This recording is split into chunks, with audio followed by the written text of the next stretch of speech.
All right, guys, this is video number 2 of Chris and my surfacing applications.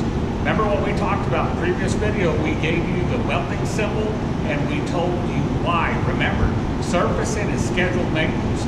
So whether the piece of metal has worn thin on that backhoe bucket, or here we have a scenario that we're going to do with you where we have a new piece of tubing that we're going to use in a product we're building, but as you can see, somebody has currently damaged it with a forklift. So customers are not going to pay for this defective material, so we have to fix it before we can use it. So we're going to run a surfacing application on this.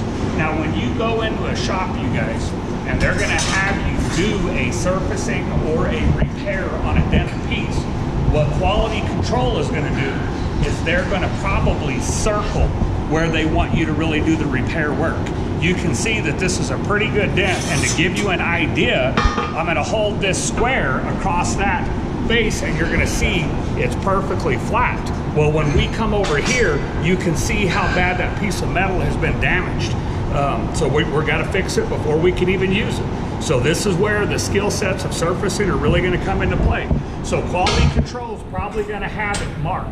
They always mark stuff with either a soapstone or a Sharpie marker.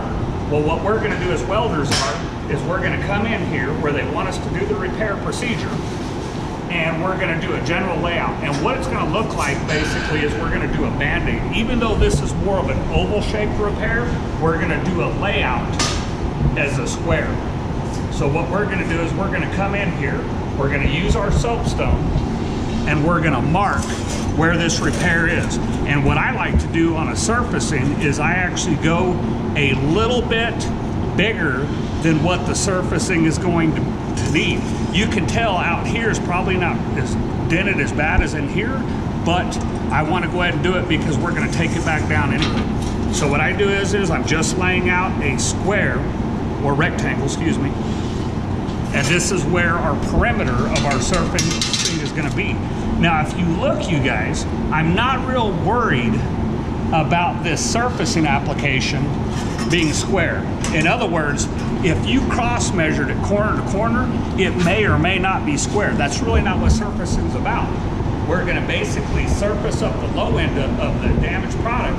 We're going to take it further out, because when we're done surfacing it, we're either going to grind it flush again to match our parent metal, or it's going to be sent to a machine shop and they're going to go ahead and basically mill the part down, or if this was a round part, they would put it on a lathe and go ahead and take care of it like that.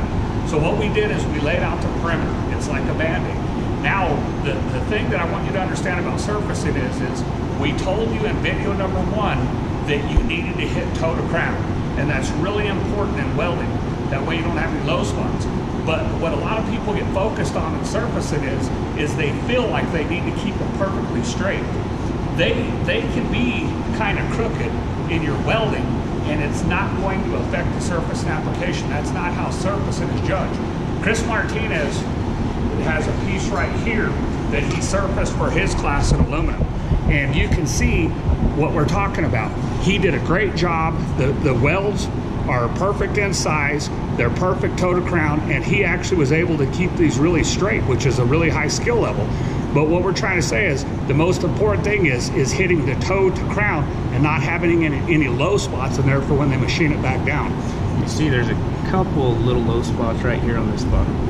Yeah, so if you look here, what he identified, there's a little bit of a low spot right there. So when they machine it back down, he doesn't want to have to go back later and refix his repair. So that's why we say try to hit toe to crown. It's not totally crucial that a welder keeps them straight, but we like to do that because we want to do the best possible work that we can. Okay, now that we've done that, this is what we're trying to achieve. We've laid out our perimeter. Now step number 1 is we want to try to show our skill level in what we do. In other words, you want to be good at what you do. You don't want to have these welds all over the place. So what Chris and I and Trent like to do is, once the perimeter is laid out, we need to basically do a surfacing and stay in between the lines. Well, the first thing you need to do, what I've always done, is set up a stopper pass. So what we're going to do is we're basically going to lay the first weld right here, all the way down the line. So this will be our stopper pass, and the stopper pass can be anywhere, but it can be on this side or this side. we're just gonna go ahead, since Chris and I are right-handed, opposite of the video, we're gonna weld this direction. So that would make our stopper pass over here. So we're gonna run a bead straight down here, and then we're gonna come in this way and lay our welds from left to right, and when we hit the stopper pass, we'll know right when to stop. So hope you enjoy video number 2, and we'll go ahead and get this done for you.